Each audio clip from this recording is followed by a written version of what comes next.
Hello, everyone. Welcome to another episode of Heart to Heart podcast, where we dive into real stories and important conversations from our Bhutanese community here in Australia. I'm Pema Chenso, and today we have someone very close to my heart, my colleague, my mentor, friend, and partner in crime, Kinley Rinchen. He is a PhD candidate at ECU, where he's also working as a lecturer. And he's also a research mentor. He is our Bhutanese club at ECU's president, and finally co-founder of Druk Support Network. He has been a guiding force in so many community initiatives here in Perth, and he continues to inspire us. He continues to inspire us through all his academic and community leadership. So, Achukinde, welcome to podcast. I'm so excited. How are you? Hi, Chenso. Thank you very much for having me here. I'm all good. Yeah. So, Achu, can you walk us through your academic journey? How did you end up pursuing PhD at ECU? Well, that is actually a very long story. Honestly speaking, I love studying. I love being a student, and I wish to be a student even after that PhD. Yeah, so getting a PhD at ECU was actually an enormous work before I got that. So while I was in Bhutan, right after my master's, long time ago, I was looking forward to continuing my studentship as a PhD candidate. And then I worked on doing some research here and there, publishing some papers, participating in various conferences, and then developing proposals.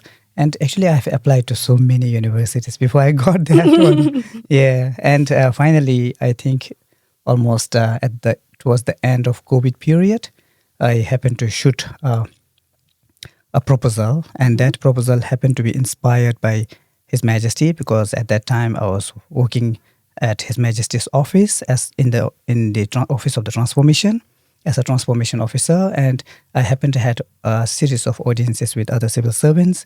At that time, His Majesty was sharing about the importance of learning from the experiences of COVID-19 and never to slide back to pre-COVID period, and look at how we can draw lessons from those experiences and make a little changes. In fact, transformative changes in the post-COVID period. I thought that was really, really wise and thought-provoking, statement. And then I learned from this, and then I thought probably that should be my area if I apply for PhD. And then I wrote a proposal along this line, and somehow it has so much weight that I happened to get this PhD as a result of that proposal. Yeah. So it is sort of like ECU chose you.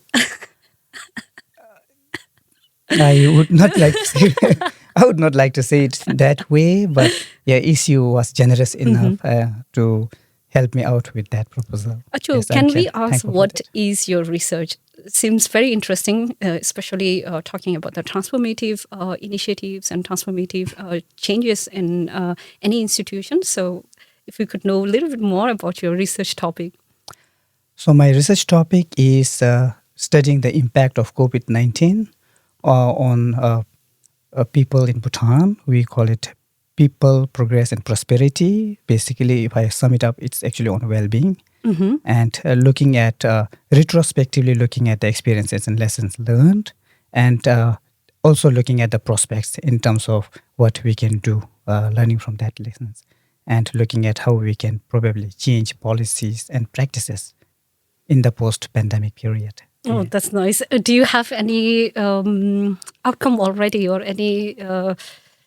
what is it called? I don't know the research word.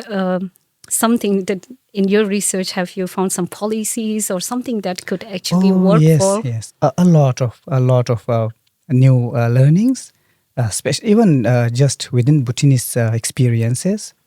Had some few publications, some already being published and some in the pipeline just now. But a lot of learnings in terms of, I've divided this into 4 major domains. Looking at the economic well-being, because economy is one that was hit so badly. But from there, we can also look at how we can diversify and transform economy. So that is one. There are a lot of new learnings there in terms of not really going the pre-pandemic way, but in the post-pandemic. And as you have already seen in Bhutan, the transformative changes that has happened, the Gelefo Mindfulness City, accelerating of Gelefo Mindfulness City is actually a result of COVID-19 experiences, because right after COVID, when we were hit hard on our economy and when we could not really rebound back, then the His Majesty, led by His Majesty, so the idea of bringing about Gelefo Mindfulness City has been accelerated. So all these are actually the result of COVID-19 experiences. I've also looked into psychological well-being, physical well-being, and also social well-being. And in each of these areas, there are interesting things that I am actually learning right now. Yes. And I can totally believe in you about how excited you're about your PhD journey, because I've told you multiple times that you're the only happy PhD student I know. For reference, Kinley is super sad that his PhD is ending because he wants to continue studying, and he's a lifelong learner.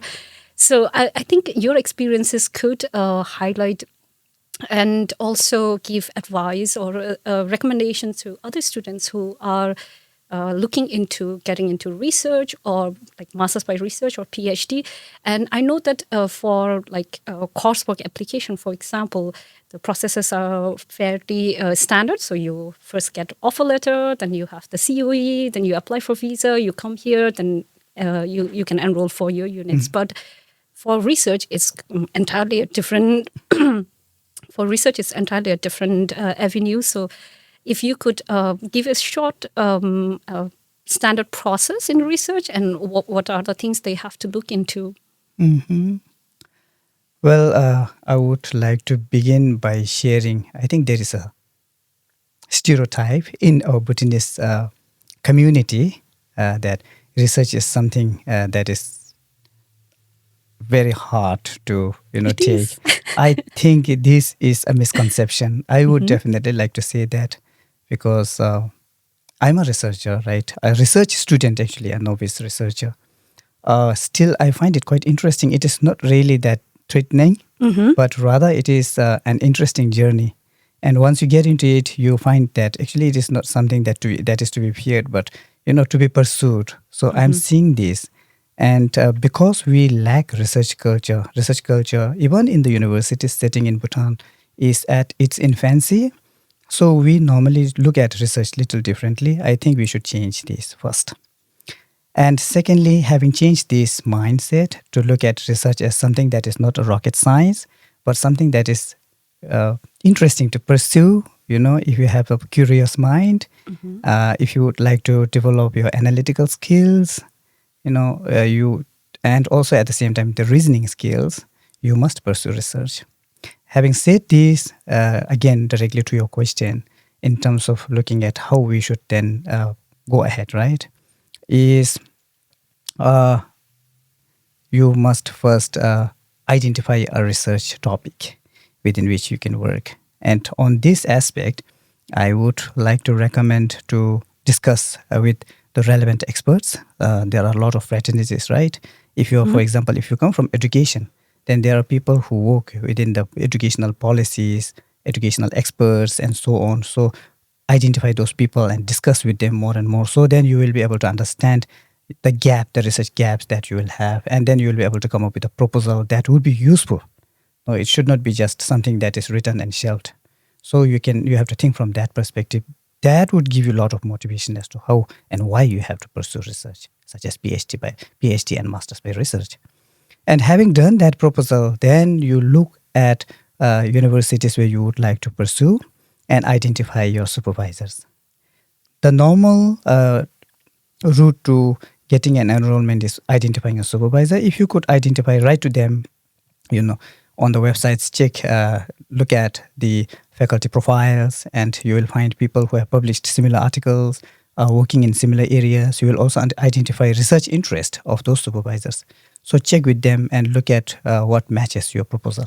And once you figure it out, then you write to them. So that would be for people who are normally offshore. But if you're onshore, then I strongly recommend that you go beyond the cold emails, right? Go beyond that, because you would have interacted with people who would have similar interest and area of expertise and catch hold of them. I would really recommend that. And then, look for opportunities for a cup of coffee or something, and then continue to discuss. And then if you are able to then make a good connection, the PhD or the research journey begins from there. And it would be easier. But again, having said that, there are universities, even ECU also, in some schools, they allow people to apply for PhDs or masters by research without having to look for supervisors, potential supervisors. Yes.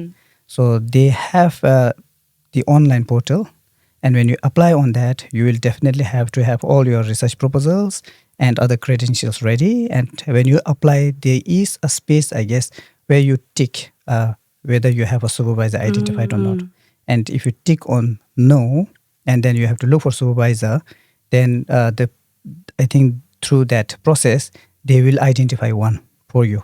So that is there. But I think of late, looking at the number of applicants, if you have not identified one yourself, then the university doing it for you would be a little bit difficult. But definitely, again, I would like to say that it doesn't mean that there is no opportunity at all, but would be a little difficult. Identifying a potential supervisor right at the outset would be the best. So looking for a supervisor and then looking for your research interest and yes, the gaps. You have to have a research proposal ready. And once you have the research proposal and build a good CV, identify and all those research-related works that you have done and put it in your CV, enrich your CV along this line so that you will be able to convince supervisors, right? And then write to them, email to them if you are offshore. But if you're onshore, definitely go and then, physical Grab contact. them. Nothing beats that. Yeah. Definitely. Yes, And especially when you are doing a coursework, right? You get, even without trying, you get interaction with teachers for at least 3 units a semester. And then you have assistant lecturers there, or you have students that have research backgrounds. So there are a lot of room to network and wiggle around. But for our offshore students, you don't have that luxury. Yeah, that's right.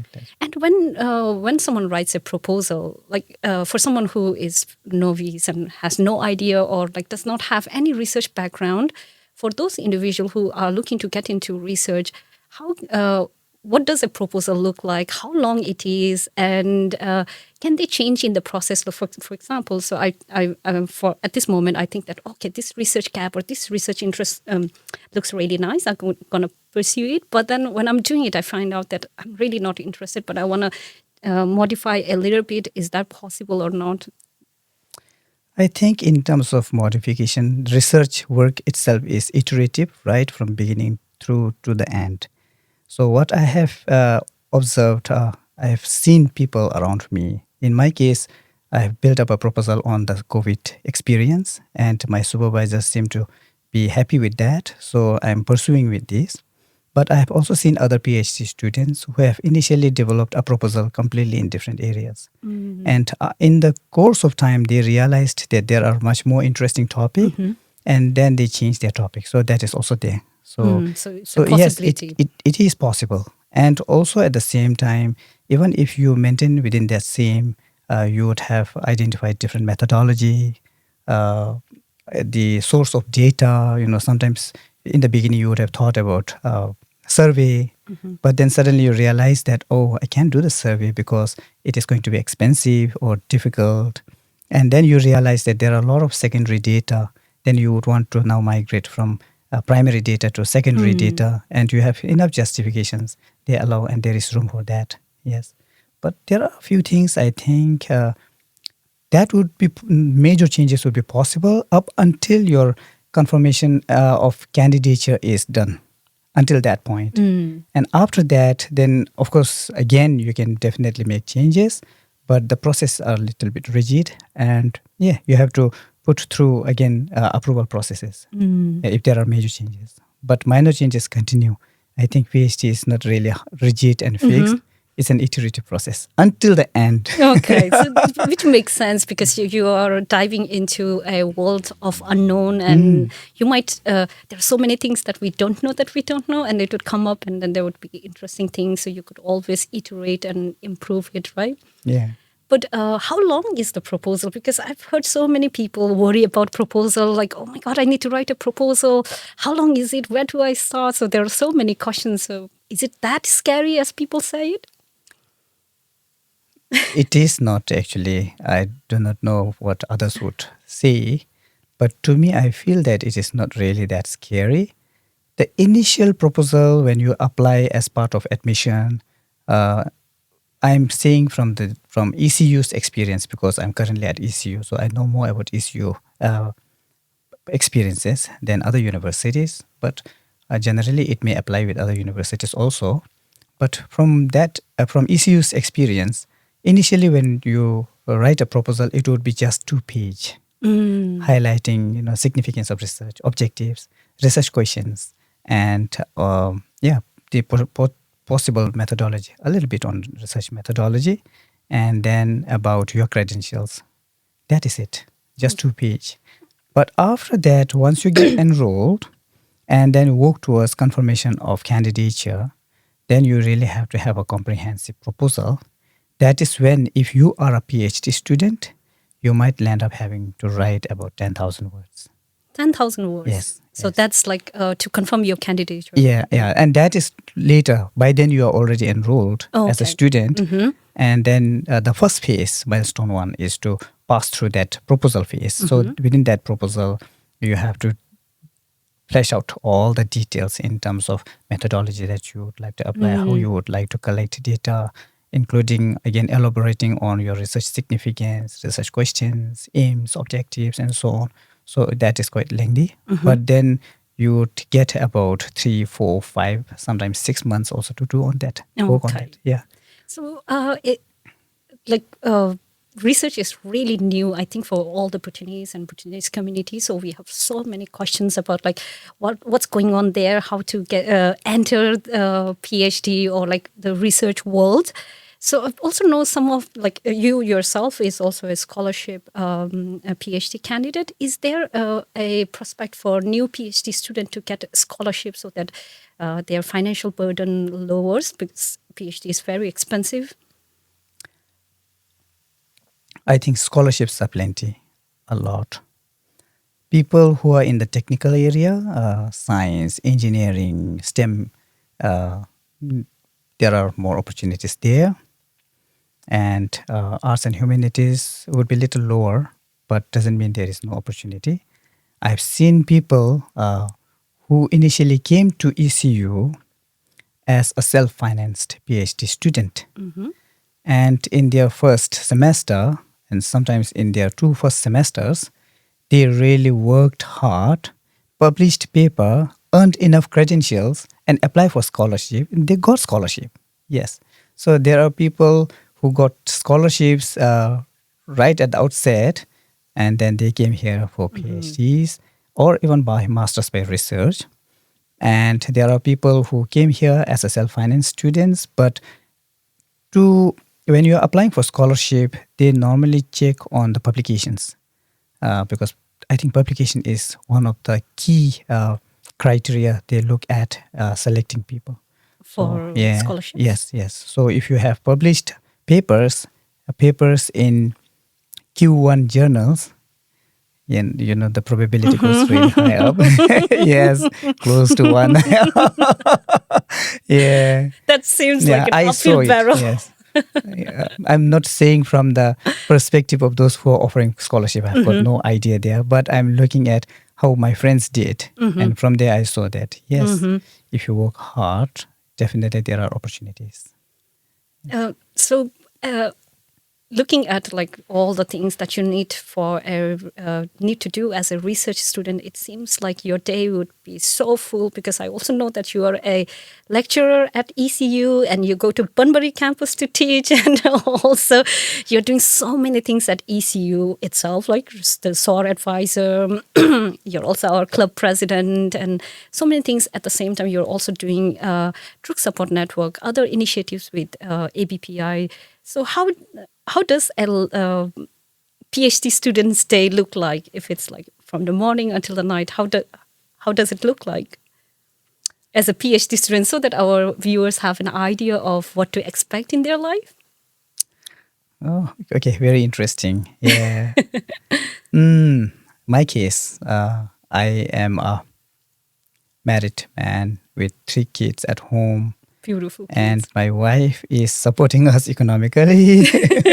Yeah, so then I have to cover up the rest, household chores. So yeah, so I'm almost like a stay-at-home dad, taking care of the chores at home. So that has to also be figured in, when you think about a PhD student's life, because you have to focus on studies. Yeah, so yeah, as a joke, my friends would tell me that you are doing PhD in on COVID-19, and you are in quarantine all the time. Yeah, so that would actually describe how my life is, how my typical days would be like. So most of the time I would spend in the corner of my room, at my desk, working on writing papers. Again, that is also dependent on how you both like to pursue PhD. So PhDs can be of two type. One is by traditional thesis. I think workload is much lower for that. With You the don't have to, thesis. yes, you don't have to worry too much about publishing journal articles and so on. That's very traditional thesis. Uh, Not to again say that that is easy. You may really have to work on thesis, and yeah, the workload may be more or less the same. But then if you do by publications, then you also have to work on extra papers. Sometimes some people are so creative that they publish those papers, and these papers become the core chapter of the thesis. Then you would have done your chapters right beforehand. So that is also there. So it all depends on how you approach your PhD. I approached a little bit ambitiously, and in my thesis, I Isn't that looked your mantra in life? A little bit ambitiously. Sorry, yeah, I just had I to mean, say it. it gives me through the day, setting a little higher target, using goal setting theory to motivate myself. Yeah, so I I aimed for having at least 7 publications as part of my thesis. That So you kept me set the extremely publication? busy. Yes. So I can say I will publish 3 papers. Okay, that is a very good question. Yes, so it would vary across schools. So if you want to do PhD with publication, in my school, the requirement is you have to publish at least 1 paper, and the 3 papers should be in the review process. Okay. At the time you are submitting your thesis. You have to work on your thesis also at the same time. But these papers can be part of your thesis. There are schools that would consider 3 papers. But again, I have PhD students around in different universities, and I talk to them, and I also learn from their experiences. And some universities, such as Melbourne University, the students would require to publish paper in Q1 journal. Wow. Yes. So the universities also have their own criteria, requirements that we have to fulfill. But so I would say the rule of thumb is look at publishing at least 4 papers to be comfortable during the entire PhD. So that's journey. like 3 years, right? 4. Yeah, 3 to 4 years. 3 to 4 years. Yes. Okay. So that would be the rule of thumb if you are going for PhD with publication. And why did you go for 7? Well, I want to first increase my publication portfolio, improve on that. Definitely. Yes, on that. And secondly, again, as I shared in the beginning, I looked at this PhD as a learning journey. And if you set higher target, then it will put yourself through those processes that would make you work harder and learn more. And that keeps me through the day. Yeah.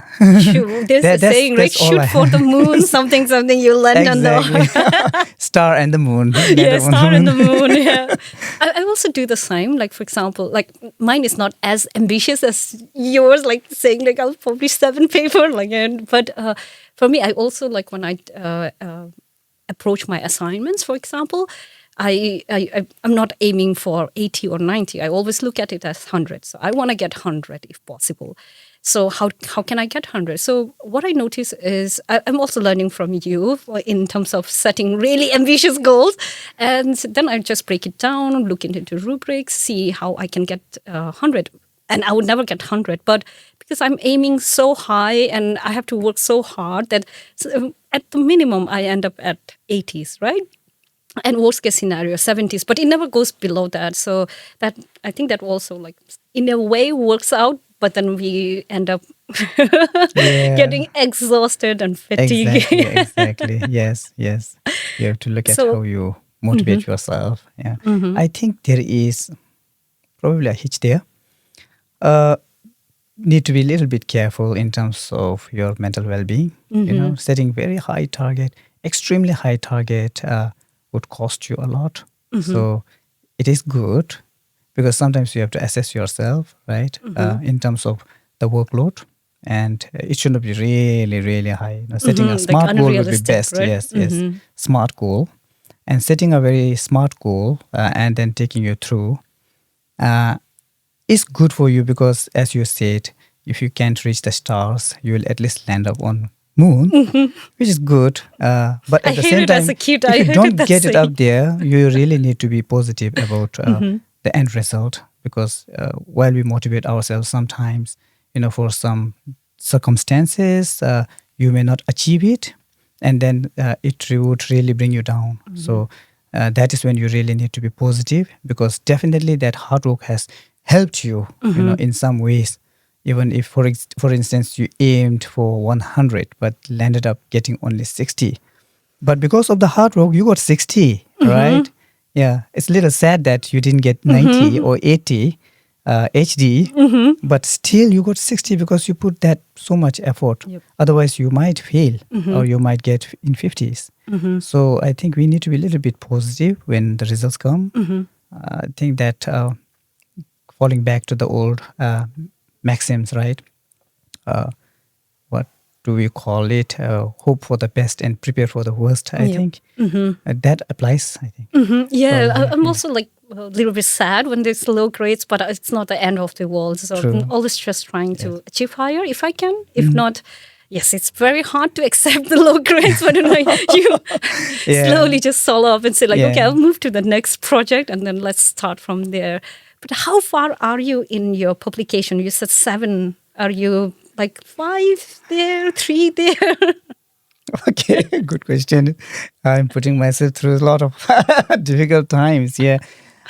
Luckily, I published one.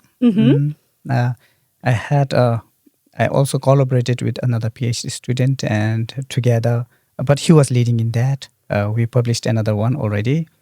I put 2 in the process, so they are currently reviewing. I am praying day in and day out to hoping for a positive review from them. But 2 are in the review process. One I've just completed, and they are with my supervisors right now. Now one is midway through. Yeah, so I have to again do one more, and then two more. But one is again in midway through, and then I have to again start another paper. And I think more or less that's it. Oh my God, I'm It so looks tired like for I you. will do. By the end of this year, I have to have all of them. All of them. Gone. Yeah, So gone to what the if you cannot get journals. all the 7? Will you still Should be fine. graduate? Should be fine. I'm all right because the requirement is 1 plus. Requirement is 1 plus 1 3 plus 3, review. right? 3 in the review process, and 1 I've already published. So tick, and 2 already in the process, reviewing process. Tick tick, and 1 about to go there. And if the journals accept this paper, so I can tick that, and I'm fine. Yeah. So the others are only to add on and help me later. Oh, that's so great. So for you, sorry.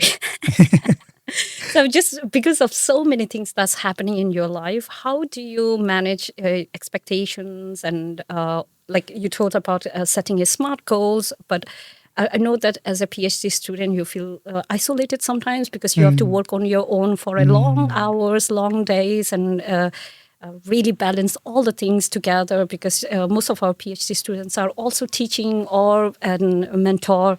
So how do you balance all of this? Well, very good question. Thank you very much. Balancing life is, I think, balancing life in terms of how you look at life also matters. If you can put your heart and soul in terms of positively, right? Not like I am doing PhD is really a hard work for me, looking at it little negatively, then you are really doing a hard PhD. But if you look at it positively, with joy, if you think you are really enjoying it, then it is not really a PhD. It's like some kind of a play. So that makes all the difference to me. Secondly, it is, as you said, it's a lonely journey. And I realized this in my first few months. I was all alone. And I think many people are still doing that way. But I thought it was not a solution for my learning experience because I am getting deeply immersed in my own thesis and I'm not learning nothing beyond that, outside of that. So somehow, there are other PhD students also. We had 3-4 of us and they also felt the same. And karma has brought us together. We formed a group called Dojipin, indestructible friends. And we are helping each other. So the papers that we send out, normally we share with them and they would give me feedback, comments, very critical comments, because it's better to get the critical comments right now than from the reviewers in the journal, right, and getting rejected. So we give each other so many critical feedback, comments, and we help each other. So that keeps me really excited because I'm somehow lucky to have the 3 of them within the indestructible group friends. Dojipin. Yes. Which highlights a very important point about networking, because I know that in our community, when we say networking, we really think about just like networking to the person that's going to give us a job, or like you go to a networking event, or like you go to someone and then you get something out of it. But this shows that like you can network with your peers, that you can get benefits in all different levels, and start networking with anyone and everyone, and you never know which one is going to lend what. So I think that's very important. And also because you're doing so many things, and I'm super excited to talk about it, our Druk Support Network initiative. Do you want to start by telling the audience like how we met and why we started Druk Support Network and what was the vision behind it? Okay, actually this is a question that I should be asking you. You are the founder of Druk Support Network. Yeah, so we were, again, karma brought us together. Yeah, and how it happened was I was actually busy doing something else related to my PhD. Then I started getting a call from ECU, Bhutanese Student Association Club founders, and they would like to hand over to a new set of people, right? And they were looking for people, potential people. And yes, they found a few of us. And then I agreed to give a try. And that was when we then came together and then we started talking about our way forward. I still remember that day when we met at Mount Lawler, right? Building number 10. Yeah. Yes. And you were the president of ECU Students Guild. Yeah. And we had the impression that if you go and then have a chat with you and look at how we can collaborate and work together and bring about meaningful activities, through that club, it would be a good beginning. And that's how we were really looking forward to meeting you. And of course, that very day, I came with a different agenda. Yeah, you came out with completely different agenda, and the ECU student was like a very small, part of the larger dreams that you had. And yes, and other friends, right, out there, currently also still working as part of Druk Support Network. They are very positive. These people, though young, had a vast heart, and so we were able to come together. I think it would be more appropriate and apt for you to share about what is the objective and aims of Druk Support Network. Definitely. I'm super excited whenever I have to talk about Druk Support Network, not because that I founded it or like I went to you guys, but it's because of the people that are in Druk Support Network, starting from you, who has been our mentor. And even though our volunteers in Druk Support Network and you, like we have lots of age difference and still we can work together, we can cross that ageism, as well as like we can mingle together, have such a nice time and work towards something that has meaningful impact in our community. So that's why I'm always excited about Druk Support Network. But yes, like when I came to you, I knew that you guys wanted to talk about the club, which we were always going to talk about it. But I went there because I heard that there were proactive students, and if you are volunteering for a Bhutanese club, so I thought they would be proactive. So I went there and I was so happy because all of you just said, yes, let's do it. And it all started because we had a lot of 35 plus students who didn't have anywhere to go. And suddenly we had the news that they cannot get a graduate visa or they have to go back. So we just wanted to work together, come together, but not as like we have a solution, because we don't. But we wanted to be that bridge. Like if the solutions are with the businesses, if the solutions are with the institution, how can we connect our students to the institution or the businesses that could help them? And that's why we did the Sorrento Beach event. I still remember how scared you were that no one would show up. Of course, if no one shows up, then we have to pay for the venue. It's quite expensive, right? $800 for the venue. It would be difficult for us to ask our sponsors to help us if it is not benefiting anyone. And we worked so hard, Ajo. Like there were days when we were not going home until 11 p.m. Our meetings were going from like 9 a.m. to 6 p.m. Longest meeting ever. Exactly. But I have so much appreciation for our younger volunteers that worked together with us, and they were the driving force. They were ready to, even though the problem didn't impact them, they were willing to help. But when I say 35 plus, it wasn't just for 35 plus, because we had the career counseling, we have mental health advisors, we had a financial advisor, we had consultancies. Migration advisors. Yeah. Educational consultancies. And all in one room. We had many of them, right, together, 5 of them. And people can go and ask the same questions to 5 different people. So then they would be then able to figure out, right, and have a more informed mind to take their life forward.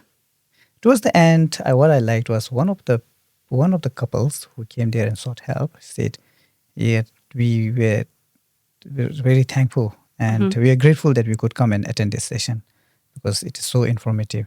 It is going to change how they do things. Yeah, and I saw that. That was actually motivating for us. Yeah, it was so motivating, especially when people showed up. Yes. Yeah, so Druk Support Network, when we formed that, we also may need to also let others know that it is not an independent organization, right? Because we were always acknowledging the work of people earlier to us. They came together, established ABPI, and then ABPI is helping Bhutanese really, especially in times of need, bringing communities together, doing a lot of work. And our idea is to establish that Druk Support Network as under the auspice of ABPI, right, as its outreach organization, and do something that ABPI is not able to cover. And recently we are seeing that ABPI is also working really hard, which is really pleasing to know, and doing a lot of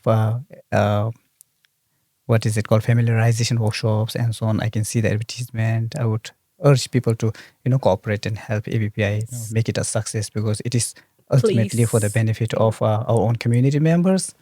But what Druk Support Network is currently halted at, I think we should bring that one out and to take advantage of this forum. Is we are coming out with a constitution or policy, right? Oh yeah. On the policy to have a systems of welfare among ourselves by making sure that each one of us contribute. Currently, ABPI is helping when people come forward and seek their help, and ABPI would pledge all the community members, and then we contribute. But why not we make it a system? And then every individual would contribute either $4 or $5 a week, and then build a good pool of resources from which we can provide extensive services, right, with dedicated people as positioned at ABPI. So we are trying to look at how we can strengthen that ABPI with Druk Support Network coming up with that proposal. ABPI was also really supportive of that, and we worked together, and we met several times, had that constitution, brought to some shape. Unfortunately, towards the end, we realized that we need to have it put through a legal vetting process. Yes. Because we have to have everything right legally. And that is where we got stuck, right? I thought it would be an opportunity right now. Definitely. To ask our business communities, sponsors who also have some relationship or networking with legal fraternity, if you could support us in that or area. if you We are can take it yourself a forward. legal Yeah, entity, exactly. If you are please come a legal forward. person yourself, advising especially in the areas of organizational change, organizational strategic management, establishment of organizations, this would be the time, right, for us to come together and help us. Because when we are about to finish, and then when we were able to put it through the legal vetting, the cost that came out was $3,000, right? $3,000 for the very initial process. And then we are expected to again pay more, right, in the remaining processes. So that would entail a lot of money. And we are a voluntary organization where our young friends out there, we have a vast heart, but our purse is quite small. So it is difficult for us to manage, and that is where we got stuck. Yeah, and for reference, I just want everyone to get some context in it. For our first event, that when we tried to bring all the businesses together and did a brainstorming session on how we could help the 35 plus as well as other students, we paid our own hall fees. We grabbed all the things that we could together, and Soren to Beach as well. Sponsors were generous to cover it for us later on, but we never looked for it. We were always just like, okay, we could do it ourselves. We don't want to put ourselves as someone who is looking to generate profit, but because we are just for the communities. But with this legal vetting, it's way beyond our... So if anyone is listening, and if you have that capabilities and also money, ring us, right? Yeah, it will make a lot of difference. Yeah. And if you get it through the legal vetting processes and then establish it, that is legally appropriate, I think we can bring in a system, right, where then people would not really require to go to ABPI and plead the mass. Rather, there is already a pool of people who would identify and support us, straight away without having to wait. And why is it so important for us to go through legal vetting? Sorry, I cut you there. But why is it so that they can understand why is it so important for us to go through that legal processes and vettings? It's because of money and also because of the law in Australia. So while we were discussing, right, we were building that constitution or policy for the system, welfare system. We realized that if everyone comes and contribute, it would tantamount to an exorbitant amount that we need to handle. And the law of Australia requires us to have all those legal systems and processes in place so that we are doing it in a... Of course, there is no foul play, just to rule out all those foul play, and also not to, what do we call it? Misappropriate, and resources. Also to have transparency, yes, right? Yes, to ensure transparency, to ensure greater accountability. Yeah, that is a better word for it. So ensure greater accountability, transparency, and so on. And also to align with the overall, law of Western Australia. So we were required. So that can be done only by a legal person. Of course, an individual can definitely give their views, but at the end, we have to hold someone accountable, to get it done. So only a legal person who has got the right set of, what do we call it, skills here? Skills and authority. Yeah, and credentials as well, yes. right? Yes, only they can do. So we are stuck there actually. Yeah, so we have worked on this document for a long, long time, and Acho has been spearheading all the policies because he has been doing that in Bhutan as well. So all the policies, the constitutions, and we are also working towards how to make it into operations. And we also have so many Consultations. so many consultations with the organization like ABPI and also other businesses, and also we went through the board members, like so many consultations. And also we tried to ensure that there would always be transparency, there would always be accountability, and also that there wouldn't be a way that someone could just sweep it under the rug. So that's why we are bringing it to a legal entity as well, so that we can do everything as per the law. And also, once we go through that law, it ensures that there is that greater accountability, right? Because if you're registering through, for example, ACNC, then you have to follow through ACNC's regulations and policies, which already ensures that you could be held accountable. Yes, true. And also to make sure that everything is as per the legal process that is required, because down the line, even if we did something that is good with very great intentions, but then if it doesn't align with the legal requirement, it may put us in trouble, and it may put the whole community in trouble. So we want to make sure that everything is done right from the very beginning. And so we have done so many things as a Druk Support Network comrades. we have done also like the Oro Bank Investment Initiative Drive. We were putting booths with ABPI, going around and helping people with the technical questions. I still remember we didn't know anything. We were learning with the process, and we're trying to help each other, or like the Sorrento Beach event, or when we were bringing in all the businesses, or when we do some student events. Is there any moment that really stuck with you in DSN journey? One thing is, especially as a DSN, working for DSN, I'm really pleased to see, there is normally a misconception among the older generations like us, that the younger generations lack, what we have. And what we have is our ability to, remain connected with the community. I think this is a misconception, because our younger generations are also actually very promising. I saw that, and I'm really pleased. I see their vast heart. So that is one. And now I will continue to debate with everyone if they say this, because I see that the younger generations are really up to, taking care of community. They have that vast heart. That is one. The second one is working for Oro Bank.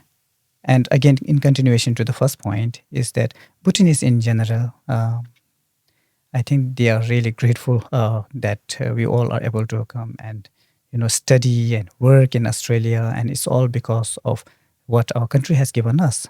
And they are willing to pay back. And when we were volunteering for Oro, many people are saying that they're investing in Oro. And the objective aim of investing in Oro Bank is an attempt to give back a small, it may be a small, but to get some satisfaction in terms of you are contributing to nation building back in Bhutan, back home, and that is something I think is continuously confirming our view that we may be Bhutanese outside Bhutan.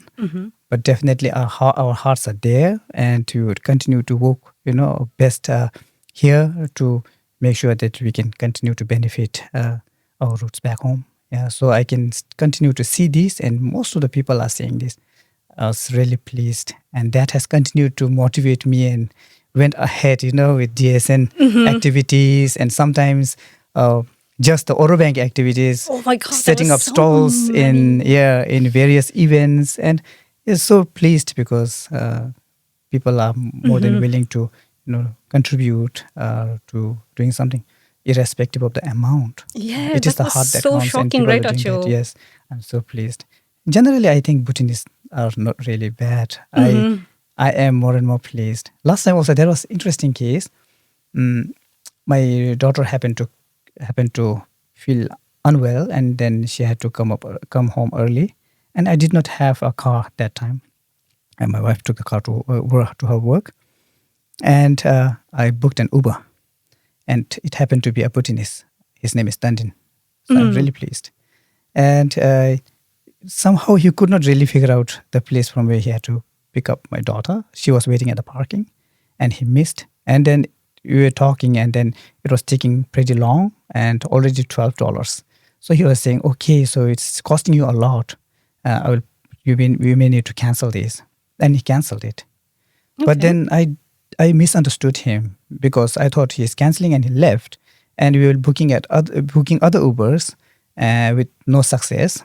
And then somehow when he was passing by, he happened to see the gate and he could finally locate the place. And then he picked her up. So when I was calling my daughter, she was saying, I got the same Uber that you booked earlier.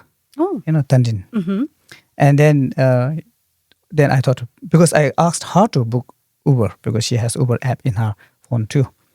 And then what happened was he dropped her at home and he left. And I assumed that she paid for that. Mm-hmm. Yeah, but then to my surprise, actually she didn't pay. He just happened to pass by. He saw the place. He went there. So he was driving, giving a ride for free. Of course, then I had to trace back and then, pay back because everybody is working hard here. So you have to make sure that people are reciprocated. Mm-hmm. But I felt really pleased, That is the kind of heart Bhutanese have towards each other here. I think you will really have to work in a community service and initiatives to really appreciate Bhutanese. And because sometimes it's easier to just listen to the bad news or every time the bad news gets amplified compared to the good news. So our community could be helping each other, but it would never get the rage and the views that it deserves. Then you suddenly have something about someone ruining our community or someone doing something bad, and that would paint the picture for all Bhutanese. Yeah. And we have had so many incidences and events where, especially for Oro Bank investment drive, when there were students who didn't have enough money for tuition fees. They were still working, but they were like, hey, we need to contribute to our country. We need to. And most of them were not even caring about the interest rate. They never asked about interest rate. And that was something that was really interesting for me because it was always people who were having businesses, people who are doing well. They were asking about the interest rate. What are my benefits? But whereas students or people who didn't have anything, they were just like, okay, nation building, where do I put it? Yeah. How do I do it? Or sometimes they would just hand you their phone and say just invest it for me. That trust and love, it's so amazing. And I think sometimes it's so important, especially when living abroad, that we enact those feelings. Sure. And when you see another Bhutanese, try to smile. Even if you don't want to talk to them, you could just smile, not harm. And I think that would already make our community better, right? That's right.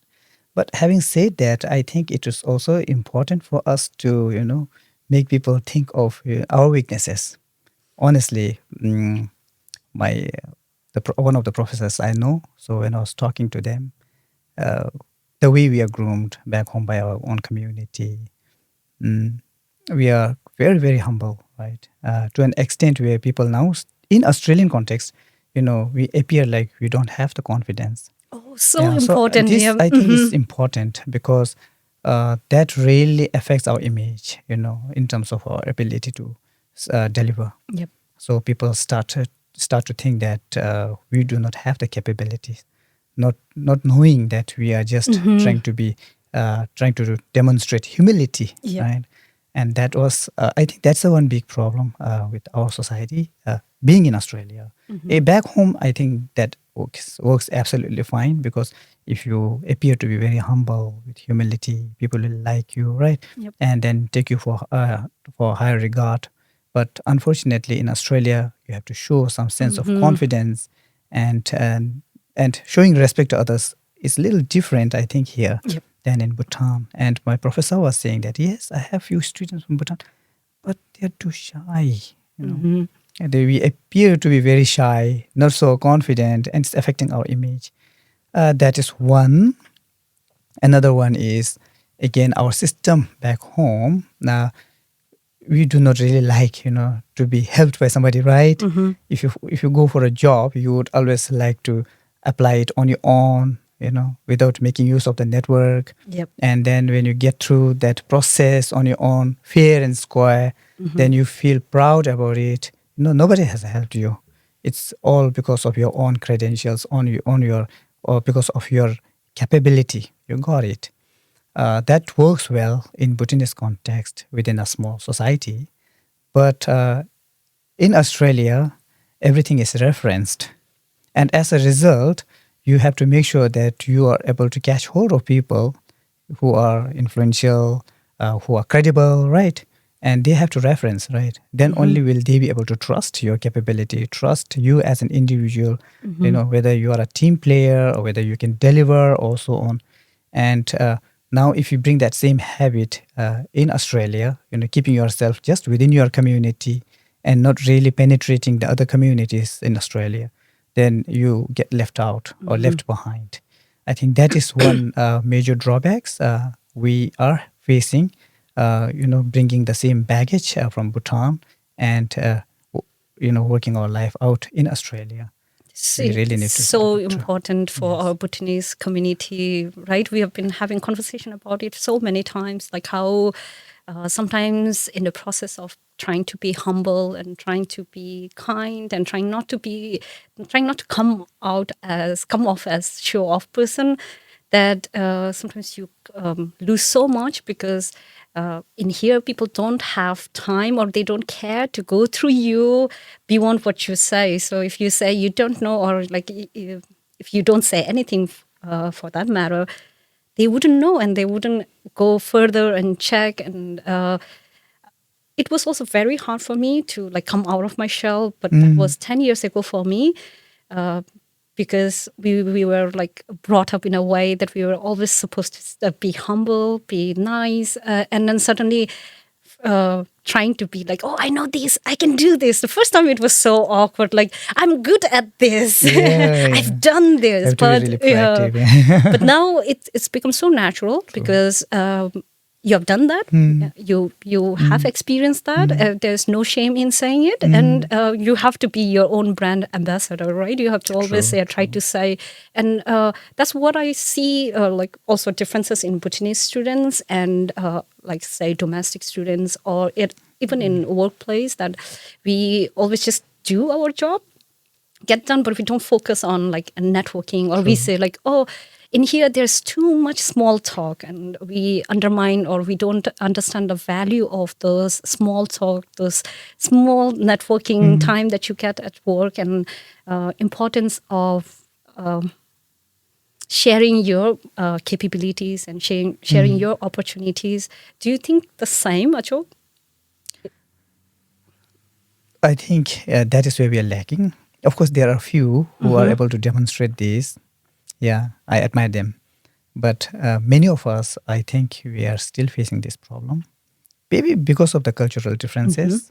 Because back home, when we have to deal with people higher up, staring at the eyes, bringing eye contact itself would also be, looked at as disrespect to the people in the position of power or influence, right, above us. And then you come here and you don't give the eye contact, they will look at it differently. While we are intending to, pay them respects, give them respects, but then they look at as disrespect because they would expect you to, give eye contact and have conversation with them, right? Another one is even our tone, because when we talk to people, we soften the tone, we lower the tone. Never thought about it. And and that is usually applauded in Bhutan. Yeah, but unfortunately here I think it has to be clear and loud. Yeah. So I was also in a training facilitation, and there was a trainer, and that trainer happened to be from China, and she was talking about, she was meant, I think we Bhutanese and Asian in general, she was talking about people from Asian, culturally Asian background. The problem that they face when they are conducting training is because they would like to, lower their voice and then make it less audible, and it actually is a problematic.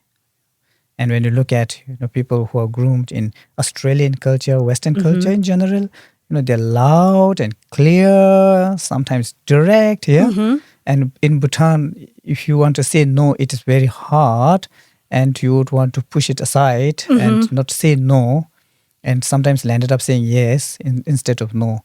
That is respect, and being trying to say no upfront would be possibly a sign of disrespect you're showing. But here, clear communication. If no, definitely you can say no. And people think that people don't think it that way, right? They don't think that it's a disrespect. In fact, they think that, yeah, you can't, and therefore you're saying no, and they would respect that view. And it is hard for us to do. So things like this, I think, making it very hard for us to navigate in a different culture. And this is where I think we should really come out of our own baggage and then learn new skills. Yeah. And to connect, I definitely feel that one thing that Bhutanese should do as part of DSN that we are continuously promoting is now, well, we have to connect among ourselves, take care of ourselves for our well-being, and that is very important. But we are here for two reasons, right? One is economic, and number one is to build skills. And Bhutan wants to become a developed country down the line. Australia is already a developed country, right? And Australia has paved that way. So we need to now penetrate into Australian, industries, workplaces, and so on. And only through that will we be able to acquire, the hard and skills that they have, and something that we are lacking because we are working in a completely different set of work. And then at the same time we are studying. And when we don't have that, or when we don't get this opportunity, I think we are missing out on that. And now it's time for us to throw our cultural baggage and then come forward, learning from Australian system, and then build network and get into those areas, and then get these high-end specialized skills that they hold, and then we can then remit that skills back home and build Bhutan as a developed country down the line.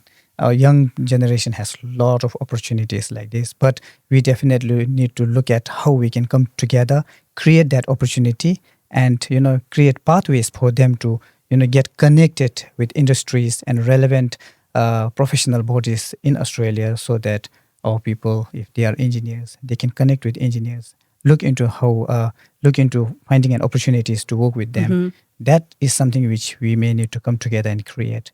Until that is done, I think only few can do, and rest of us would be going back with some economic gains that we make here.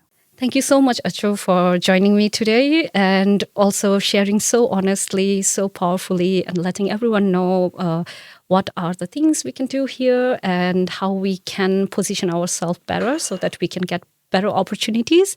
And thank you, everyone who is watching and following this season. Without you, it wouldn't be possible. So thank you, and take care. Bye.